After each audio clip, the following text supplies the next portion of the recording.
Janvier 2015. Ça fait 2 mois que je rencontre régulièrement le réalisateur André Dartevel. Il a 70 ans. La maladie le ronge peu à peu et le maintient paralysé. Pourtant, patiemment, il accepte de me faire partager sa carrière et de dérouler ce fil ténu de la création. Jusqu'à ce jour de mars, où le cancer met fin à nos rendez-vous de travail. La mort vient de l'emporter. Ce film, je l'ai poursuivi seul. Enfin non, pas vraiment. Restaient nos entretiens, ses compagnons de travail et ses films.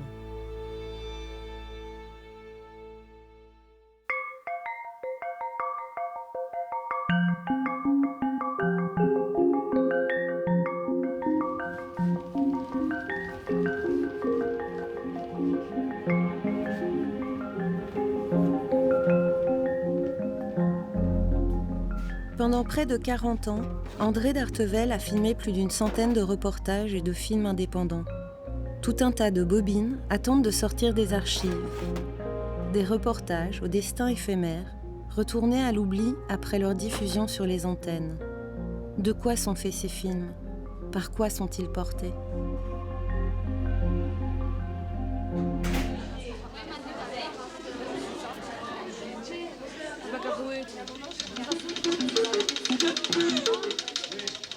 Petit Lip à Moustier-sur-Sambre, près de Namur, 80 ouvrières des gaufreries Champagne occupent leur entreprise.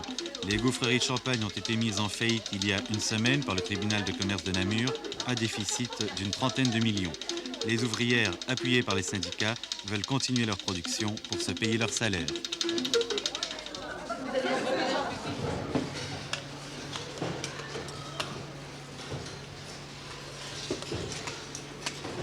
Entre 15 et 20 ans, c'est l'âge moyen des ouvrières de la gaufrerie. Interdiction de se syndiquer sous peine de licenciement, 8 heures de travail presque ininterrompues, dans un atelier vétuste et enfumé, un patron qui empoche les charges sociales, c'était leur lot quotidien. Dès ses débuts à la télévision en 1973, André Dartevel se lance dans ce qu'il nommera plus tard le cycle de la parole ouvrière, qui compte une vingtaine de films. Appartenant à une nouvelle génération de journalistes, il sillonne le pays et pose sa caméra dans les usines. Déjà, son engagement guide notre regard. J'étais totalement solidaire des travailleurs. Totalement. Et je ne le cachais pas. J'avais envie de m'engager. Je voulais que, à travers le film que je ferais, je pourrais changer les choses. Et donc j'allais comme ça dans les usines occupées, faire des films d'intervention. Alors je me suis lancé évidemment tout de suite sur les conflits sociaux parce qu'on était plongé dans la grande crise du pétrole. Il y avait des fermetures d'usines et d'entreprises en cascade. C'était terrible. Je voulais absolument vivre la crise en la filmant. Tu as quel âge, Nadine? 14 ans et demi. 14 ans et demi. Oui. Et comment ça se fait que tu es venu travailler ici? Raconte-nous ça un peu. Il fallait que j'aide mes parents parce que mon père s'est retrouvé sans travail. Oui. Alors on l'a mis au chômage. Oui. Et vu qu'il ne travaillait pas, on n'avait pas d'argent pour vivre. Oui. Il a fallu que j'aide mes parents. Ça me faisait trop mal au cœur de les voir vivre de cette façon-là. Oui. Alors j'ai demandé si je pouvais quitter l'école pour travailler. Au début, ils n'étaient pas d'accord. Après, ils m'ont dit oui, malgré tout, ça nous aidera. Oui. Alors j'ai travaillé. Et il y a 3 mois que je travaille. Et ça fait 3 mois que je remets toujours mes quinzaines.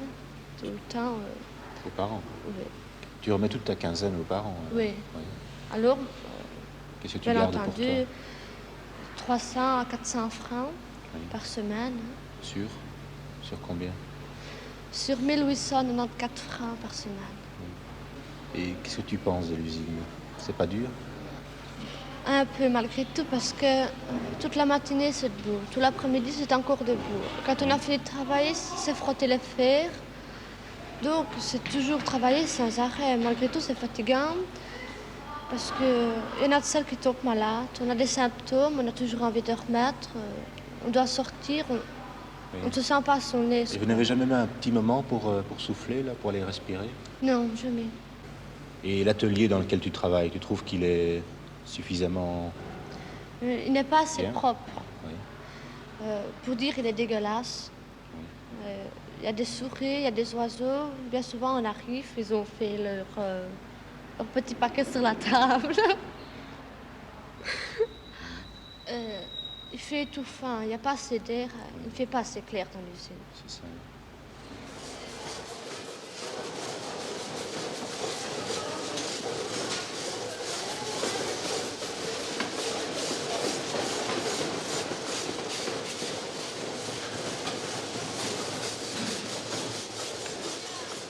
Les témoignages que je récoltais avec les travailleurs, j'avais envie de les pérenniser. J'avais envie que ces films deviennent une mémoire de la classe ouvrière.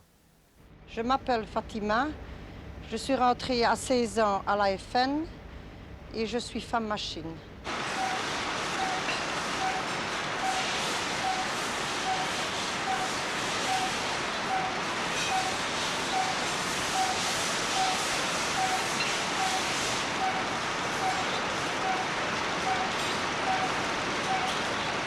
J'ai 3 machines automatiques, j'ai une machine manuelle.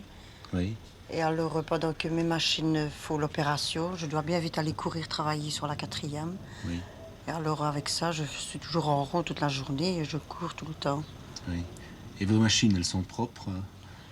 Elles ne sont pas propres, elles sont remplies de limailles que je dois nettoyer avec mes doigts, que ça me coupe, ça me blesse. Oui. Malgré tout, j'ai des éclaboussures à la figure, j'en ai partout.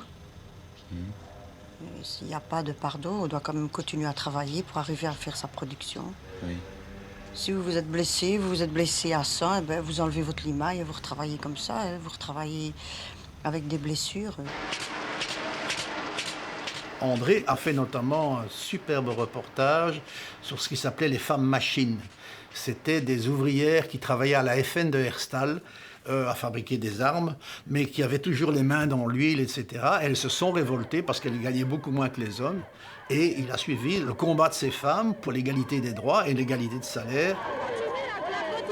On continue. On nous donne que 3 francs. On n'est pas d'accord. Combien vous donnez? 3 francs. On a vu 10 francs.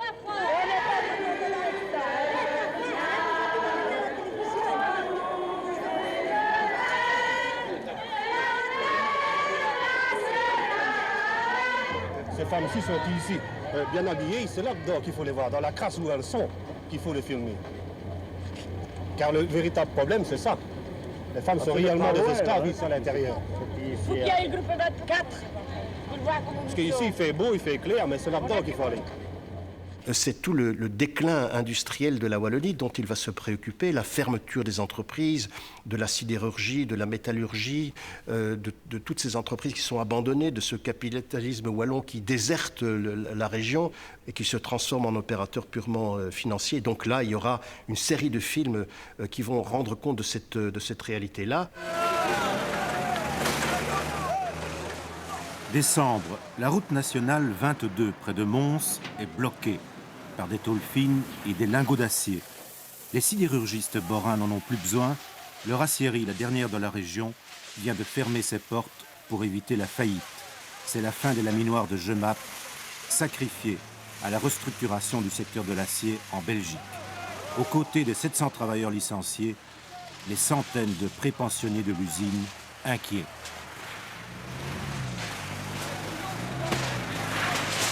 Vous éliminez tout le vermine qui existe ici.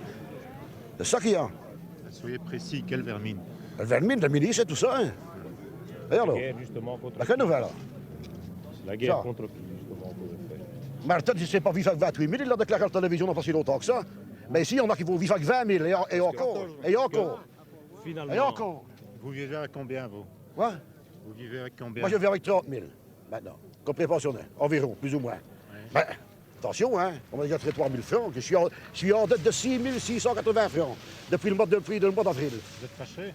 Quoi? Vous êtes fâché? Hein? Je suis fâché. Ah, il a le droit d'être fâché. Mais ça peut être fâché, hein. Et là. Eh, fort bon, ça, c'est une connerie qu'on me demande là, hein, ça c'est le maire. Ouais. Fâché. Qu'est-ce que vous gagnez? Vous êtes c'est la télévision, ça. Ouais. Bon, qu'est-ce que vous gagnez, vous? Moi, j'ai 50 000 net. Vous m'avez 10 000, vous avez 40 000 et mes 40 000. Ah, si vous prenez en deux, hein. Mais, pas tout quand même, hein.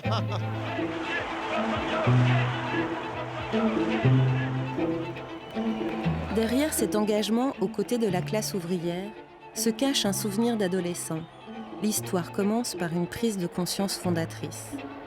André a 16 ans pendant l'hiver 60-61. C'est la grève du siècle, une grève générale qui paralyse tout le pays. Mathieu, un camarade de classe, l'initie au discours révolutionnaire. André intègre la jeune garde socialiste et découvre la Maison du peuple de Bruxelles. Il y rencontre la classe ouvrière. Sa vie en est définitivement bouleversée.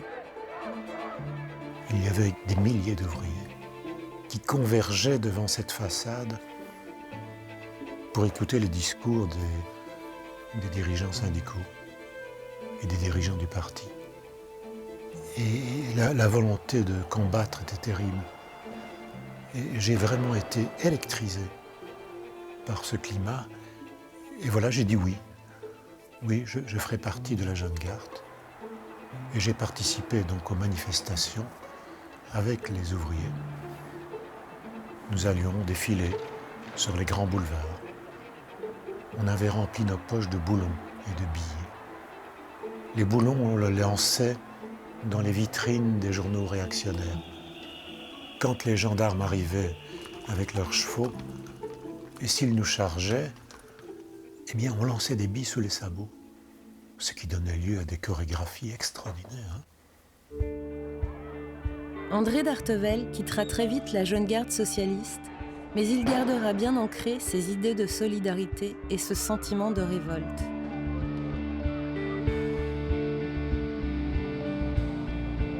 Il a 24 ans en mai 68.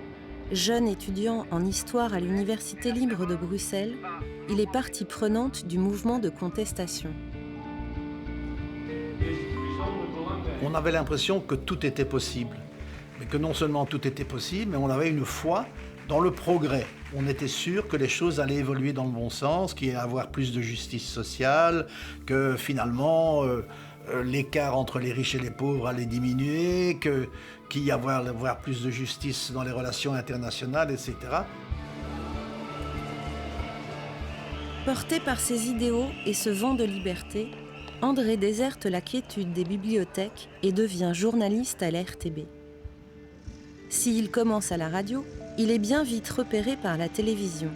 Le grand magazine de reportage de ces années 70 est à la recherche de nouveaux talents pour succéder aux pionniers de la télévision. J'admirais beaucoup les journalistes qui travaillaient là, parce que je trouvais d'abord qu'ils avaient une liberté extraordinaire. Mais cette liberté, ils la balançaient avec autre chose, qui était le respect d'une éthique de journaliste. Ils respectaient les gens qu'ils interviewaient. Josie Dubié, qui était journaliste à la télévision à l'époque, est venu le chercher. Il avait entendu un reportage d'André sur antenne qu'il aimait beaucoup et il l'a emmené pour commencer un nouveau magazine qui s'appelait 9 millions 9.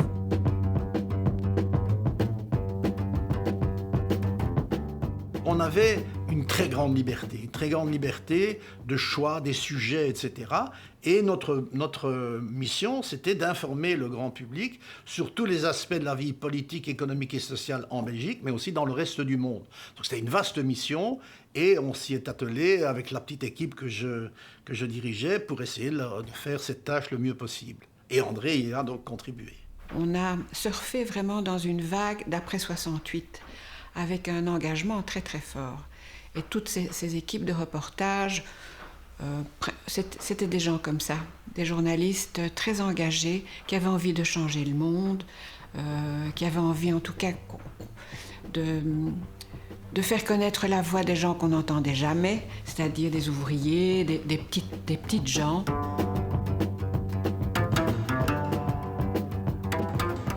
C'était d'abord une forme de tournage, puis c'était quand même le début des films en caméra légère, en son synchrone, etc. Donc tout le cinéma direct, le cinéma du réel, qui s'est développé à cette époque-là. C'était aussi quand même une forme d'engagement. Et donc toutes ces générations d'Artevelde, Lepage, Dubié, c'était des gens qui arrivaient à combiner un vrai travail journalistique avec un point de vue affirmé, et qui était tout à fait accepté à la télévision. Chez eux, en France, c'est ici. Du moins pour 200 manœuvres sans famille. La poubelle, c'est le nom de ce bidonville, planté sur une décharge publique, dans les ordures, à la sortie de la Ciotat. Ni eau, ni électricité. Pour 17 000 immigrés de Marseille et de sa région, c'est le même décor, ils vivent dans les taudis.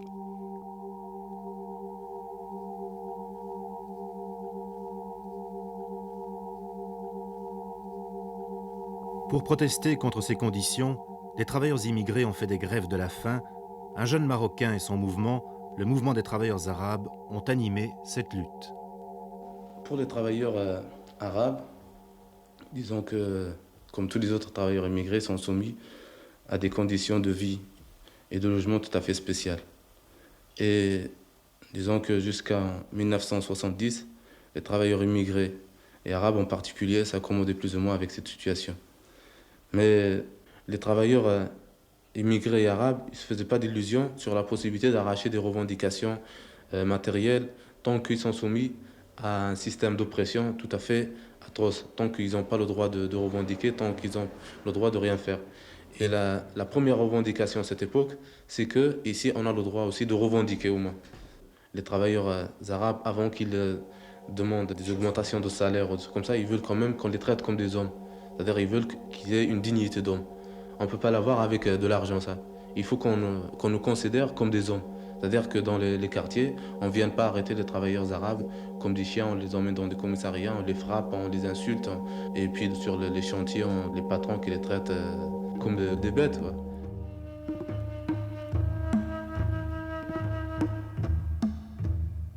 La génération de Dartevel innove. Elle aborde des sujets délicats et n'hésite pas à bousculer les mentalités. Une ligne éditoriale encouragée par la RTB en la personne de Robert Vangermé, son administrateur général. C'était quelqu'un qui défendait l'indépendance de la télévision belge. Il était catalogué socialiste, comme la plupart des dirigeants de l'époque. Et son slogan était de dire « La télévision publique doit être une télévision dérangeante ».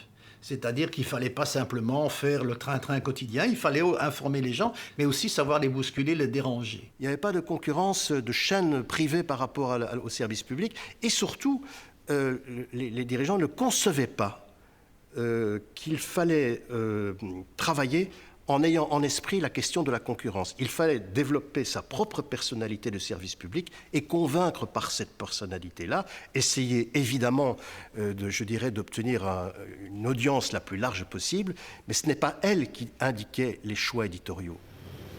Vous-même, Myriam, comment est-ce que vous avez pris la nouvelle? J'ai eu l'impression qu'on m'enlevait ma deuxième maison. J'ai 25 ans et demi de carrière et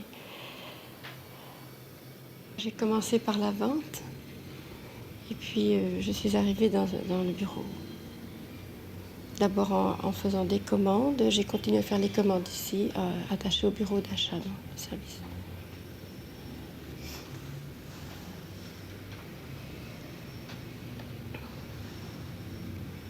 J'avoue honnêtement que ça me fait mal de voir tout ça parce que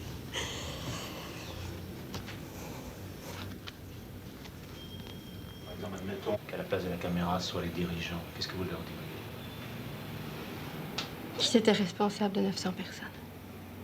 Vous voulez pas essayer de leur parler? Comme s'ils étaient là? Je ne sais pas. Essayez de leur dire quelque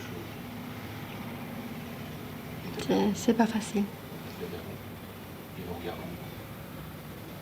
Oh, je ne crois pas que ça puisse leur faire quelque chose. Peut-être à certains, mais pas à tout le monde. Essayez quand même.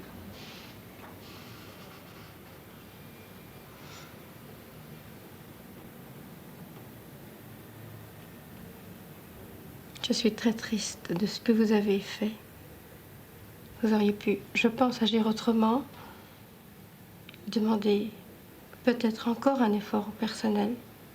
Vous aviez déjà demandé beaucoup. On l'avait fait avec beaucoup de confiance. On aura encore essayé pour ne pas être dans la rue. Maintenant.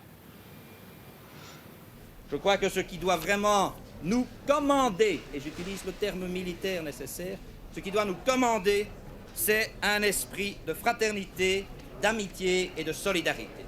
On part de lutte et on termine pratiquement la lutte contre la pauvreté. Je dirais que c'est la dernière partie du cycle des années 80, le triomphe de l'ultralibéralisme, la montée du chômage, la précarisation des statuts, les contrôles de plus en plus tatillons des chômeurs. Déjà, à cette époque-là, on connaît ça aujourd'hui avec une violence encore peut-être plus forte, mais déjà ça existe à ce moment-là. Et il va se consacrer beaucoup à ces questions-là aussi. Juste les chômeurs, il y a un film « Chômeur pas chien » qui est absolument, exemplaire de ce point de vue-là, de ce qu'est cette réalité des chômeurs et de la manière dont il peut traiter, la réalité sociale et économique. Dans « Chômeur pas chien », à ce moment où il y a un chômeur qui dit toute sa révolte, toute sa colère contre le système du chômage, l'exclusion des chômeurs, la surveillance des chômeurs, la vie terrible qui mène cet homme, et il parle très longuement, et André l'a gardé, a filmé, et ça c'est bien, parce que, je dis, c'est un grand moment humain et un grand moment de cinéma. C'est la même chose, parfois ça arrive, c'est le miracle. Il y a 2 ans que j'ai écrit à la reine. Vous voyez qu'on a fait quelque chose? Pourquoi? Parce que j'en ai marre du système en Belgique. Moi, je vais me casser à l'étranger. Je vais faire le tour du monde en vélo. On a déjà un peu médiatisé et tout. Pourquoi? Parce qu'on en a marre ici. On va parler que le chômage, ça ne nous arrange pas, nous. On nous donne 20 000 francs. Pourquoi? Pour qu'on se calme, pour qu'on reste passif, quoi. Et qu'on se démerde avec 20 000 francs. Moi, j'avais un loyer de 13 000 francs, 2 000 francs de charge, il me resterait 4 000 francs pour vivre. Qu'est-ce que je vais faire avec ça? Le bus, je suis obligé de le payer.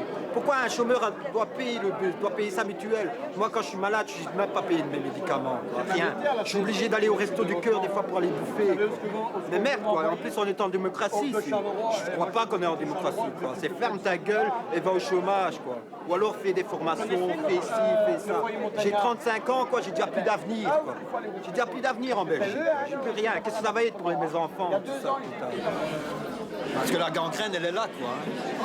Elle monte, elle monte. Moi, quand je vais chômer, j'entends les gens, tu vois, qui rouspètent. On laisse des films où, pendant l'hiver, on laisse des files de chômeurs avec des femmes et des poussettes dehors, quoi. Comme des chiens, quoi. On attend là pendant 1 heure dehors, il pleut, quoi. Mais pour construire des stades de football à des milliards et des milliards, ça, ils sont forts, quoi. Mais pour nous, les pauvres, on n'a rien, quoi. Parce que moi, je me trouve comme un pauvre maintenant, en tant que chômeur. 20 000 balles. Qu'est-ce que c'est 20 000 francs, quoi? Je ne sais pas si vous serez vivre avec 20 000 francs. On vous met au chômage maintenant avec 20 000 francs. Essayez de vous en sortir. Voilà. Même le syndicat, j'en veux même au syndicat. Parce qu'avant, le syndicat, il descendait dans la rue avec les gens, quoi. Ils se battaient, ils étaient devant. Mais ce qu'il fait, mais combien ils sont? Eh ben quand même, on se mobilise, tout le monde. Hein. Bon, c'est ce qu'ils font, hein. Mais depuis le temps, en France, ça fait depuis 92 qu'ils commencent à se bouger. Ici, on commence... Allez, c'est quoi? C'est vrai, je suis content que les gens soient là. C'est peut-être le début, mais c'est pas assez. Il faut pas se contenter de ça, quoi. Voir cet homme qui parle sans arrêt, qui dit ce qu'il a à dire, et la parole arrive. Comme si ça faisait un siècle qu'il n'avait plus parlé et qu'il n'avait pas pu dire sa révolte. Et que la caméra étant là, encore une fois, la caméra n'ayant pas été là, je ne pense pas que cet homme aurait parlé comme il a parlé. Votre avis personnel, c'est pas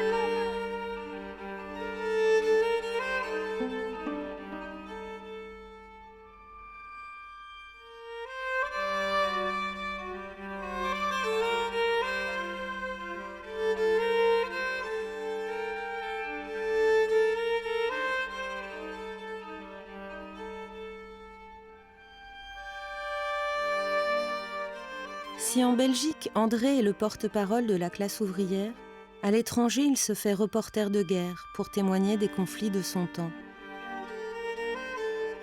Il couvre les guerres au Proche-Orient, que ce soit en Palestine, Israël ou au Liban.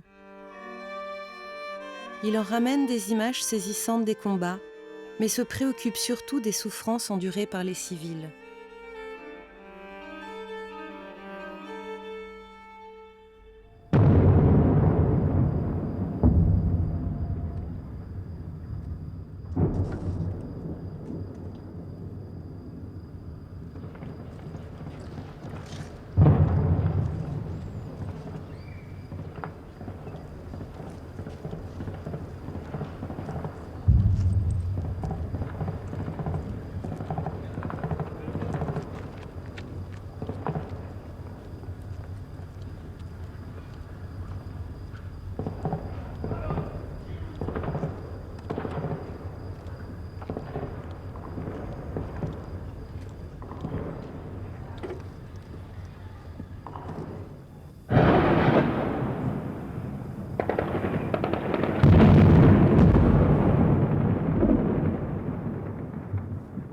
Karm El Zetoun, quartier chrétien le plus pauvre.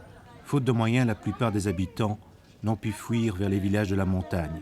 Ce matin-là, des ménagères se risquent dehors. Environ 15 000 personnes vivent encore ici. Guerre de solidarité de la part des quartiers plus riches vers les déshérités de Karm El Zetoun, à cause de la guerre, à cause surtout des habitudes sociales.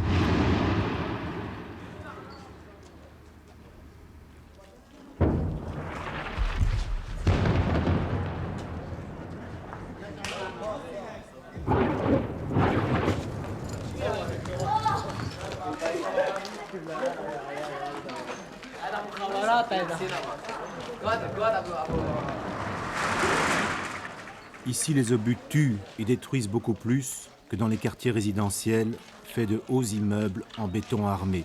En quelques jours, plusieurs dizaines de morts, la faim et la soif commencent à se faire sentir.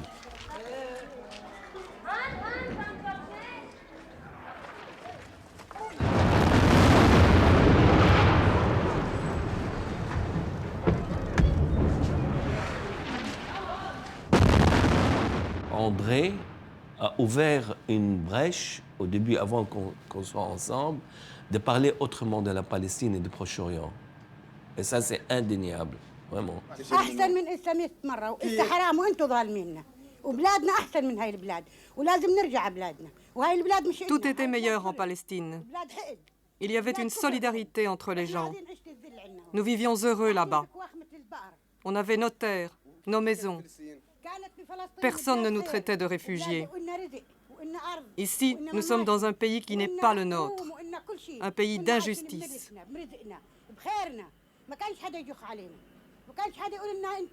On nous méprise, on nous maltraite, on est comme des bestiaux, humiliés. Nous vivons dans des taudis. Notre seul avenir, c'est la mort. Ce pays n'est pas le nôtre. Tout le monde se ligue contre nous. D'abord les Anglais, les Américains, les Jordaniens, les Israéliens. Et maintenant, ce sont les phalanges. Tout le monde veut notre mort parce que nous sommes devenus encombrants.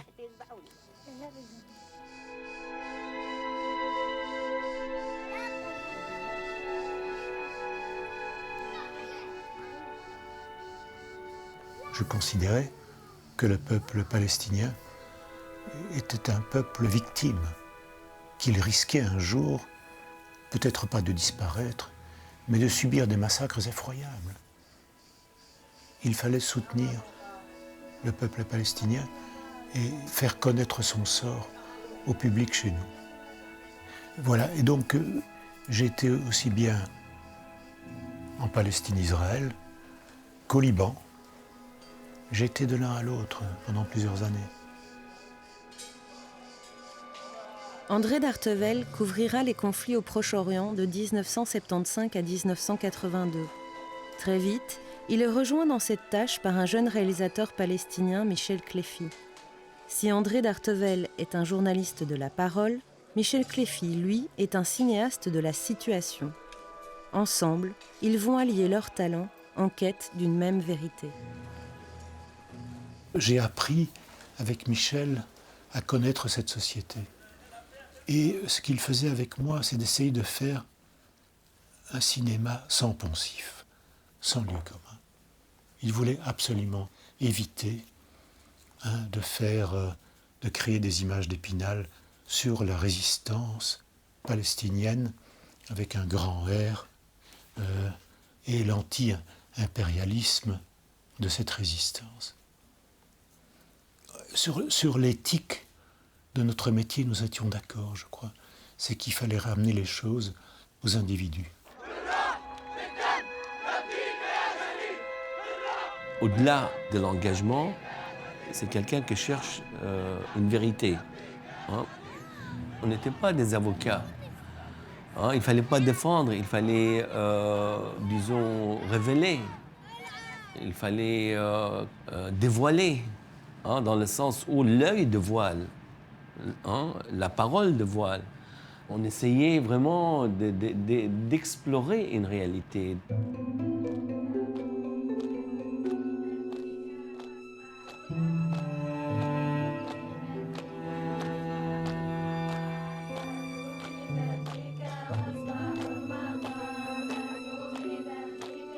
En 81, le représentant de l'OLP, qui s'appelait Naïm Kader, était assassiné près de l'ULB, dans la rue de sa maison où il habitait.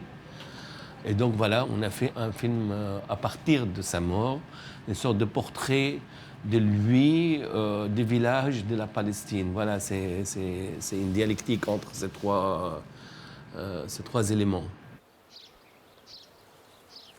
Et il y a un moment absolument extraordinaire du point de vue à la fois de l'émotion et du cinéma, où le frère de Naïm Kader tourne autour d'un olivier. Ces oliviers qui sont détruits par les soldats israéliens, qui sont le cœur même de l'âme palestinienne.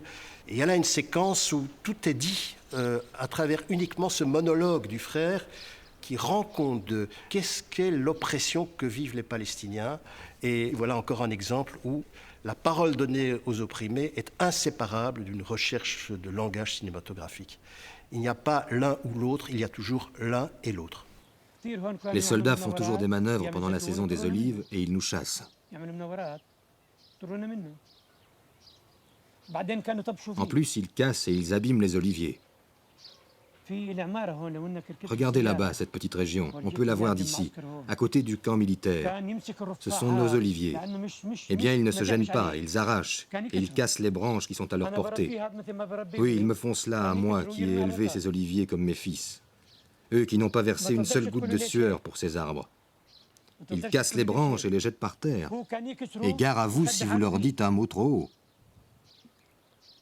haut. Regardez-moi ça. Ils vous cassent les branches et puis ils se camouflent la tête en dessous. Mais que dois-je leur dire? J'ai élevé cet olivier comme mon enfant. Pourquoi cassez-vous ces branches? Non, même cela, vous ne pouvez pas leur dire. Devant un occupant qui te menace avec ses armes, que veux-tu dire? Que veux-tu faire? Il casse l'olivier branche par branche et tu souffres comme si quelqu'un te déchirait les entrailles. Naïm, est-ce qu'il va revenir au village un jour? Je l'espère. Même s'il faut attendre des dizaines d'années, nous irons un jour ramasser ces os et ces cendres qui sont là-bas en Jordanie pour les ramener ici et les enterrer dans la terre de Palestine, dans cette terre où son père a été enterré et où Naïm doit aussi se reposer. C'est cela la patrie. C'est le pays et la terre où les parents et les aïeux ont vécu leur vie. Et c'est là, dans cette terre, que Naïm doit être enterré si Dieu le veut et s'il nous aide. La répression n'est pas éternelle. Tôt ou tard, l'oppresseur deviendra l'opprimé.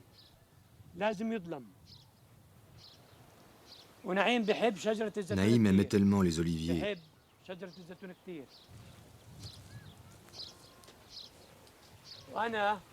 Et moi, en souvenir de l'amour de Naïm pour l'olivier,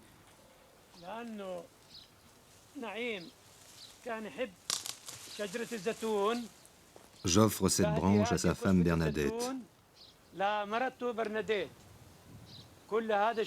Dites à Bernadette que ce rameau d'olivier vient de Palestine, qu'il a poussé sur l'arbre de Naïm. Notre Naïm aimait tant les oliviers, sa terre et sa patrie. Eh bien, je le lui offre. C'est notre cadeau.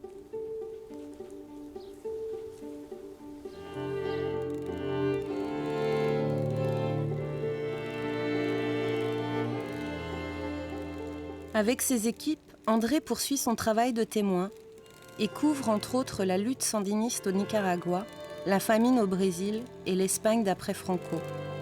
En parallèle, il va se pencher sur les questions de société en Belgique. Avec Une journée d'elle, réalisée avec Gérard Corbiot, il aborde l'épineuse question de l'avortement, alors interdit. On aura donc d'abord visite par un gynéco, avec toucher vaginal comme on a dû vous faire pour que vous ayez votre certificat de grossesse. Puis, vous avez une attente qui va vous paraître assez interminable. Vous serez avorté probablement vers entre 1h et 3h, quelque chose comme ça. Sans manger? Sans manger. Non, attendez, je précise. On aura eu un bon petit déjeuner à l'auberge de jeunesse. Quand j'ai fait mon film Une journée d'elle, je l'ai fait alors que nous étions dans l'affaire Peers. Donc Willy Peers, c'est ce gynécologue qui s'est mis à pratiquer des avortements en milieu hospitalier, donc dans de très bonnes conditions médicales. Et à un certain moment, il a été arrêté, puisque l'avortement était interdit et illégal, emprisonné pendant plusieurs semaines. Et il y a eu un début de procès où il n'a pas été condamné. Et donc le débat a été lancé à cause de l'affaire Peers. Et notre film est venu en appui du débat qui avait cours. Donc voilà, émotion, compréhension, remettre en question le monde tel qu'il est, ne pas l'accepter, apporter quelque chose de différent et de nouveau. Finalement, tu as renoncé à garder l'enfant. J'ai renoncé parce que j'ai pas eu le courage. J'ai pas eu le courage de me voir toute seule parce que c'est ce qui se passait, c'est ce qui allait se passer. Toute seule. En plus, enfin, je te dis, en plus, passer mon diplôme parce que je peux pas laisser cette espèce de... Bon, d'une part parce que j'aime ce que je fais et d'autre part parce que quand on a un petit bout de papier, même si ça signifie pas grand-chose, pour trouver du travail, c'est beaucoup plus sûr. Cette décision de faire disparaître ce qui aurait pu être un enfant, est-ce que ça t'a fait souffrir? Oui, parce que pendant près d'une semaine, 15 jours, un jour c'était oui, une heure après c'était non, une heure après c'était oui, une heure après c'était non. Et tu es toujours seule. C'est un débat intérieur. Oui, oui. J'étais enfin, continuellement, j'avais des deux côtés, que ce soit oui ou non, de bonnes raisons. J'arrivais pas à faire la synthèse entre les deux. Et dans l'absolu, l'avortement, qu'est-ce que ça représente pour toi? Qu'est-ce que tu penses des filles qui se faisaient avorter? Je pensais que c'était un échec, mais pas pour elles. Pour la société, être obligée de se faire avorter, bon sang, il y a quelque chose qui ne va pas, là. L'avortement, c'est en dernier recours, c'est parce que la contraception n'a pas marché. Enfin si, elle a marché, mais elle a été mal enseignée, parce que la personne était mal informée, parce que la société ne fait pas ce qu'il faut pour que les femmes puissent choisir et être libres d'avoir un enfant quand elles en ont envie. Déjà, le fait que je suis obligée de me faire avorter, enfin, pas le fait, mais la raison pour laquelle je me fais avorter est une frustration pour moi. On m'aime pas assez. Et peut-être que j'aime pas assez non plus.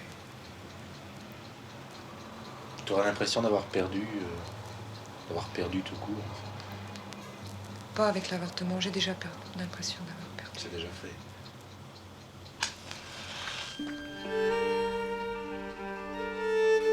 Je crois que le film a adopté cette esthétique particulière. C'est l'esthétique du visage. On reste sur des visages et des regards.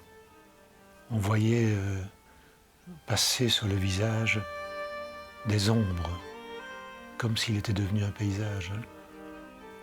Parfois, les jeunes femmes se rembrunissaient parce qu'elles parlaient de choses douloureuses.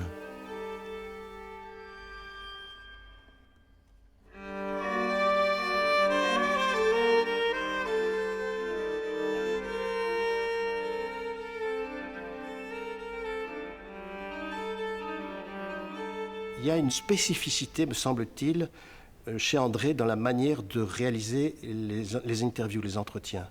Il disait lui-même qu'il mettait son interlocuteur face à lui, André, mais aussi face à lui-même. Il avait cette capacité, une sorte d'accouchement. C'est un accoucheur de la parole. Il disait lui-même « docteur de la parole ». Quand vous faites des interviews, des personnages de votre film, il se passe un phénomène. Vous immobilisez l'image. C'est-à-dire que tout d'un coup, vous avez devant vous un visage qui vous regarde et qui vous parle. Le film s'arrête en quelque sorte. L'action du film s'arrête. Et l'action est devenue l'entretien. En 1985, il suit 3 pères franciscains ayant fait vœu de pauvreté en vivant parmi les plus démunis, les clochards de la gare centrale. Le film est une immersion dans cette vie de misère et de dénuement.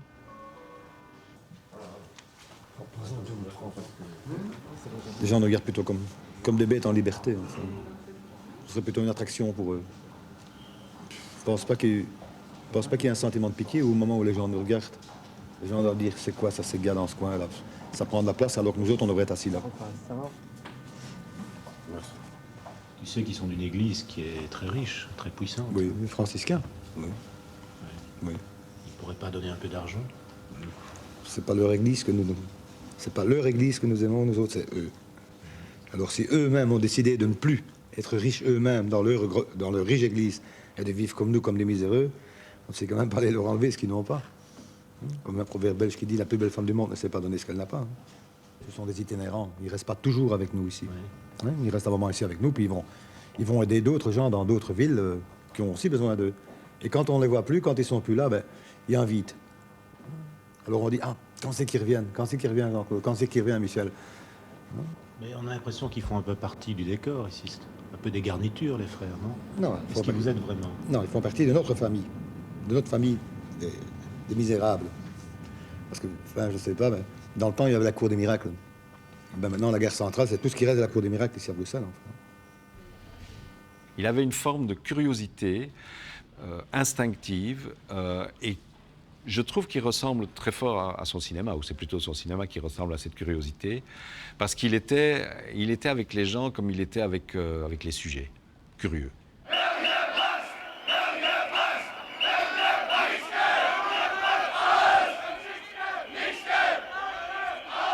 Une curiosité qui amène André d'Artevelde à rentrer en résistance contre toute forme d'injustice, avec l'idée de remettre les fondements de la démocratie au cœur de ses reportages. C'est son combat, sa lutte personnelle, dénoncer les atteintes à la dignité humaine, à la liberté. Dans Crève Belgique, en 1981, il est le seul à filmer l'éviction du roi Baudouin de la ville d'Anvers par des néofascistes flamingants, réclamant l'amnistie pour les collaborateurs.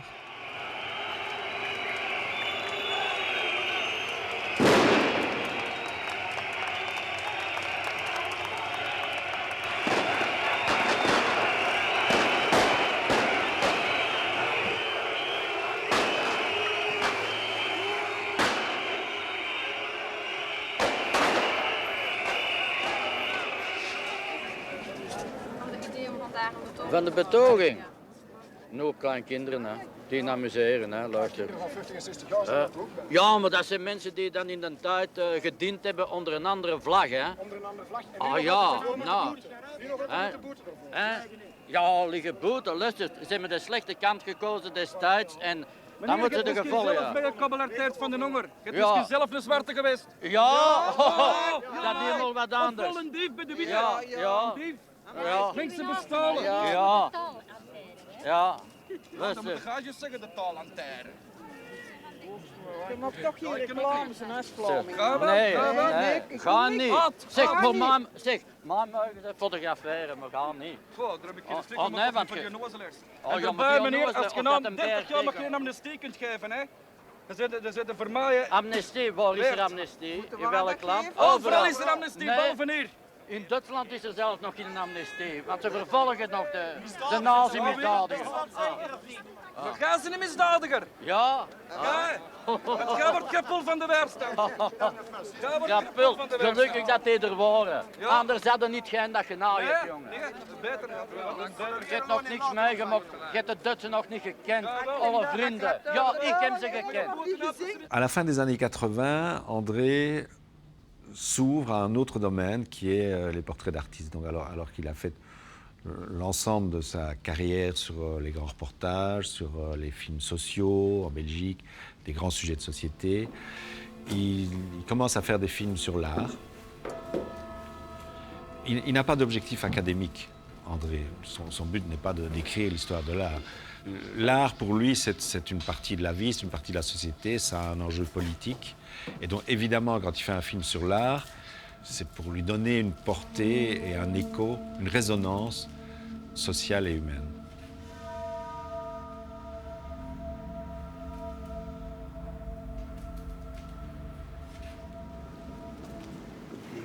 À travers ses films sur l'art, André d'Artevelde cherche à réhabiliter des artistes. Dans Tableau dans un grenier, il s'attache au destin du peintre abstrait Roger Lacroix. Il mène l'enquête pour savoir pourquoi son œuvre s'entasse dans une mansarde malgré le talent qui la traverse. André questionne une poignée de spécialistes pour comprendre pourquoi cette peinture d'une grande qualité n'est pas exposée. Elle est très belle.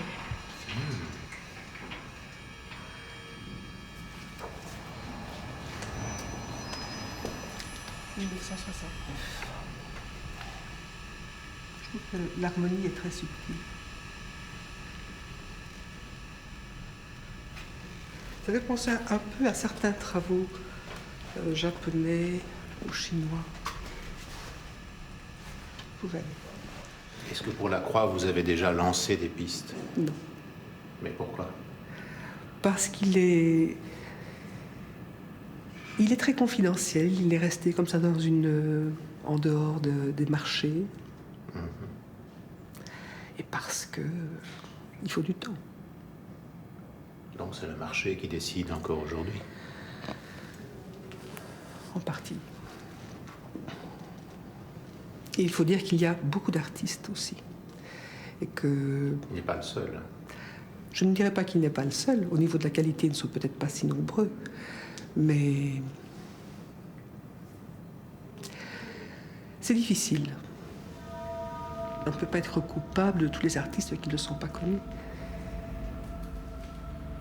On retrouve quand même toujours cette constante dans son travail qui est de s'intéresser à des expressions et à des humanités qui sont d'une certaine façon opprimées, oubliées, disparues. Enfin, donc son côté redresseur de tort est présent là aussi. D'où lui vient cette faculté à s'indigner? Quel enfant était-il avant de devenir ce militant du dévoilement?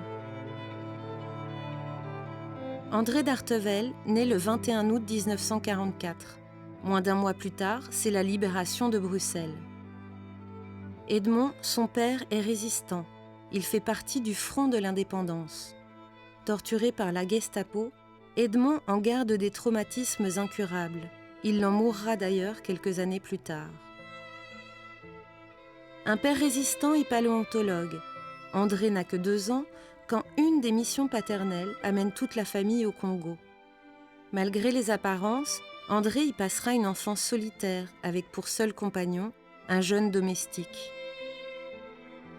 De retour en Belgique à 6 ans, il est laissé au bon soin de sa grand-mère, sa bobonne comme il l'aimait l'appeler.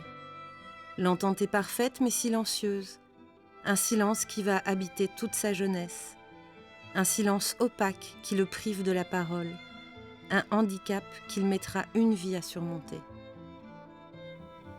Ma famille, c'était des gens qui ne parlaient pas. Ils ne m'ont pas appris à m'exprimer sur ce que je vivais, sur qui j'étais, sur ce qui m'arrivait, les petits événements, les événements plus graves. Et donc j'ai été précipité dans un vide, ce qu'on appelle le manque à parler. Et j'ai combattu alors ce vide, j'ai essayé de le combler. Alors qu'est-ce qui me restait? Les images, faire des images, faire du cinéma. Lui qui était dans la vie sociale, soit agressif, soit muet, il a réagi en allant vers les gens comme ça, en allant les interviewer, mais parfois avec une douceur extrême, une disponibilité, une confiance. André n'était pas quelqu'un qui parlait facilement et qui avait, même il le disait lui-même, des difficultés d'entrer en relation et de parler aux autres. Et surtout d'exprimer ses propres émotions, sa propre affectivité. Ce n'était pas simple pour lui, c'était des relations qui étaient souvent compliquées. Il y avait parfois des incompréhensions et même des heurts, des conflits à cause de ces incompréhensions.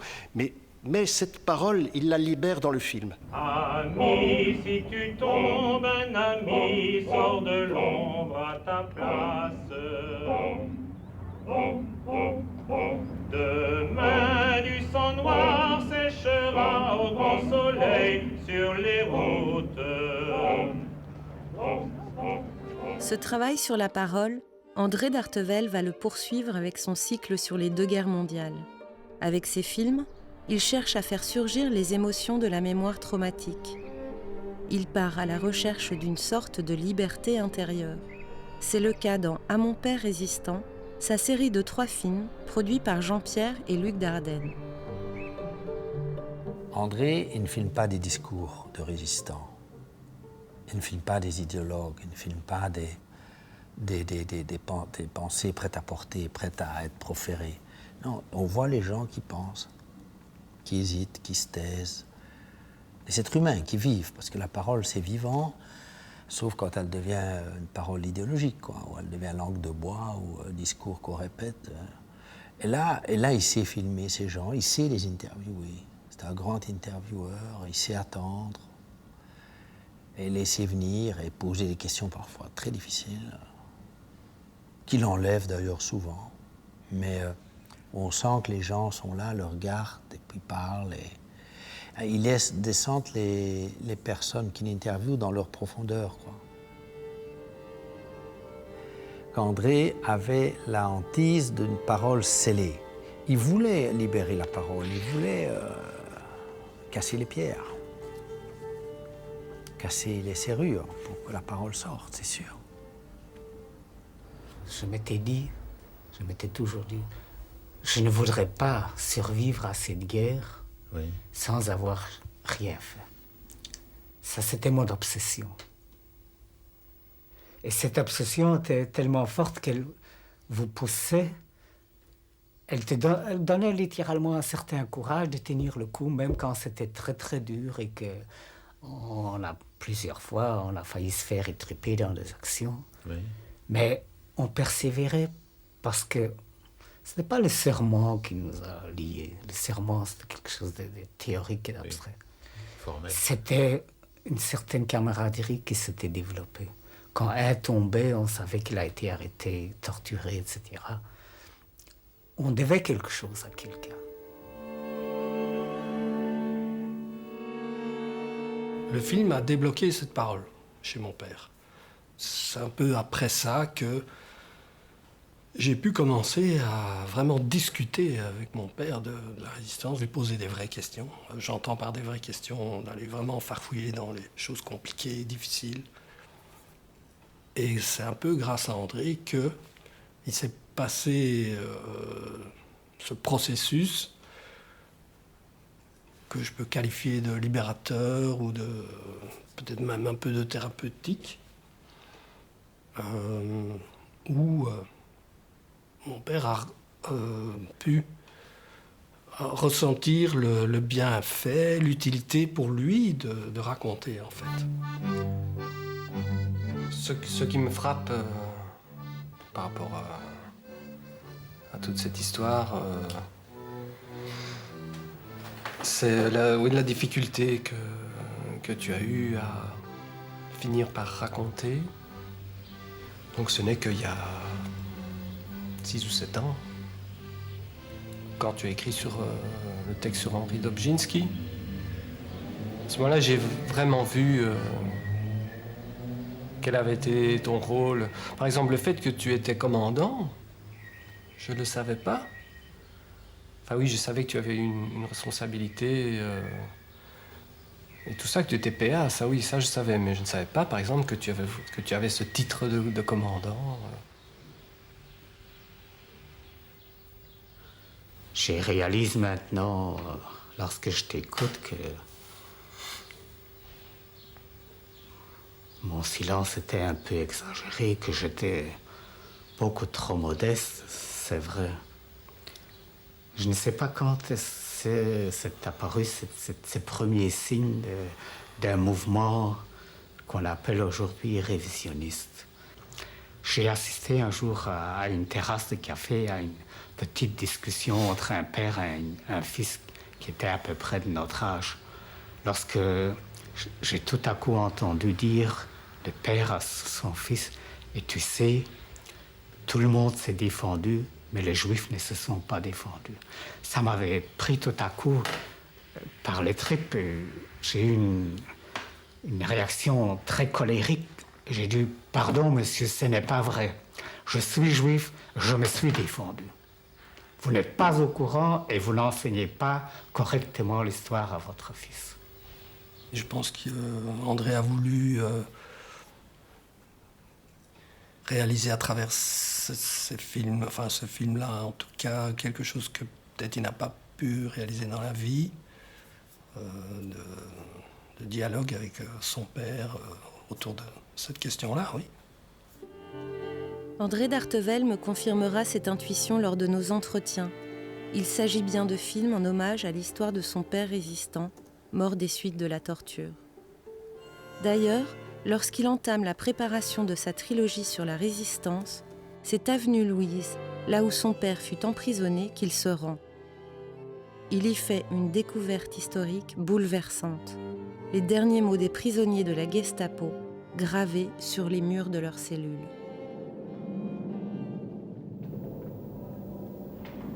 Garde la tête haute, préserve ta conscience.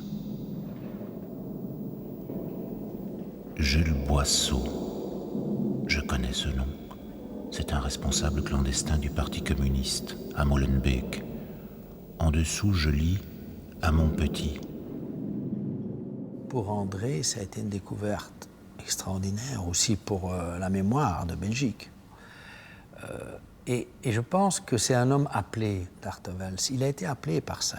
Il voulait faire ses films, évidemment, c'est pour ça qu'il était là. Mais quand, en plus, il découvre ça, je pense qu'il s'est senti appelé par les cris de ces gens, ce qu'ils avaient, ces cris silencieux écrits dans la show.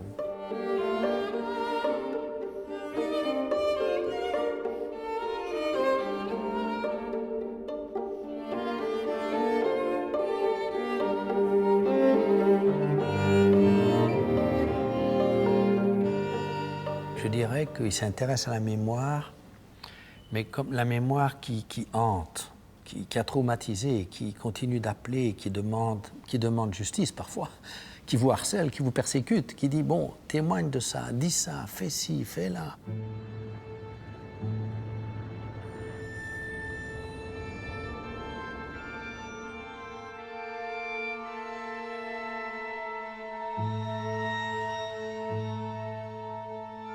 À la commémoration, il préfère ce qu'il nomme la remémoration, ou comment révéler la mémoire restée enfouie.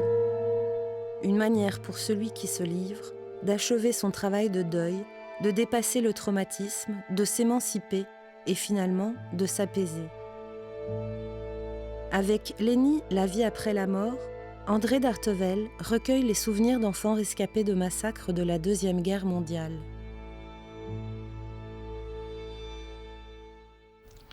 Mais le 19 décembre, les Allemands sont arrivés dans le village de Parfondruy en venant de Caux.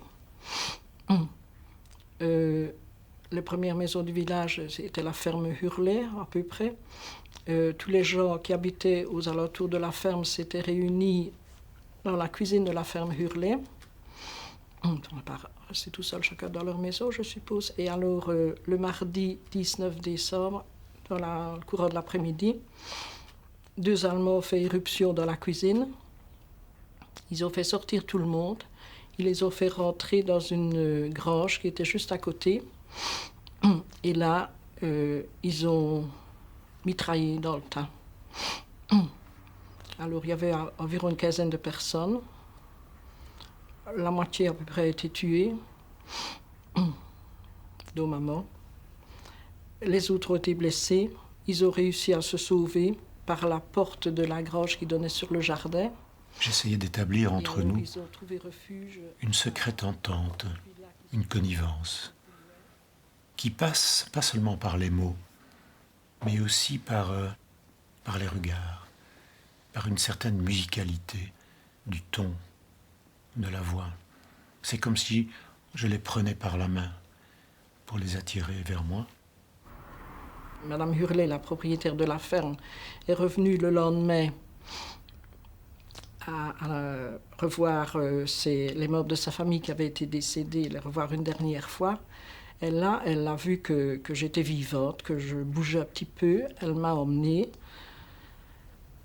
à la villa Épilogue. Comme j'étais jolie, j'avais les vêtements jolis, elle a coupé mes vêtements avec des ciseaux, puis alors elle m'a mise dans un bain tiède pour essayer de me revoir, faire revenir à moi, parce que je crois que j'avais un peu perdu mes esprits. Ils avaient en tête des images. Ils revoyaient ce qui s'était passé. Ils cherchaient des mots. Ils se souvenaient des situations difficiles dont il fallait parler. Et finalement, après très peu de temps, ils en parlaient avec une facilité déroutante. Et j'ai envie de dire déroulante. C'est comme un ruban qu'on déroule. C'est comme si les gens se libéraient. Il y avait une sorte de lâcher par rapport au refoulement. Et c'était beau.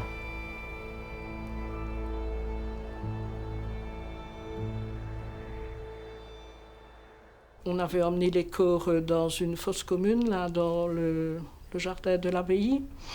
Et alors, papa m'a dit une fois que j'étais fiancée, j'étais sur le point de me marier, quoi. Et on en reparlait comme ça avec mon fiancé, papa. Il m'a dit, j'ai reconnu, comme les corps avaient été brûlés, j'ai reconnu ta maman à une chose, j'ai reconnu son corps, mais tu ne le sauras jamais, il m'a dit. Et je me demande si maman n'a pas, comme elle était enceinte, qu'elle était sur la fin de sa grossesse, je me demande si c'est pas ça que papa a voulu dire, qu'il a reconnu parce que le bébé était sorti. Et que c'est ça qu'il aurait reconnu, maman, ça, parce que je ne vois pas comment il aurait pu la reconnaître autrement. Mais il n'a jamais voulu me le dire. J'ai un moque de cette maman que je n'ai jamais connue. Et ça, c'est un moque qui me restera tout le temps. Parce que c'est pas normal qu'un enfant n'ait pas la possibilité de connaître sa maman.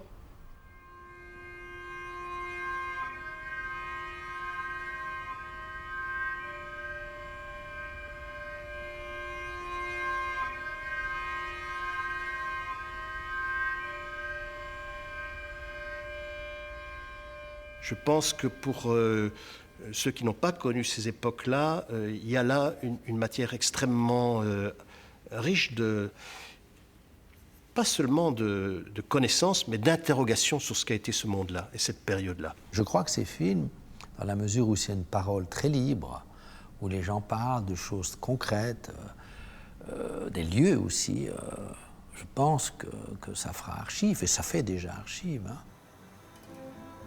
André d'Artevelde aura pensé ces images et fixé les témoignages avec l'idée de constituer des archives pour éclairer l'histoire contemporaine. Fidèle à sa formation d'historien et un peu comme un anthropologue, il aura compilé des tranches de vie, enregistré des récits, comme autant d'empreintes dictées par son époque. Oui, j'ai envie que la plupart de mes films soient vus et fassent l'objet d'une préservation. J'ai envie qu'ils deviennent une mémoire collective qui reste disponible. C'est une façon ultime de lutter contre l'oubli.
Thank you.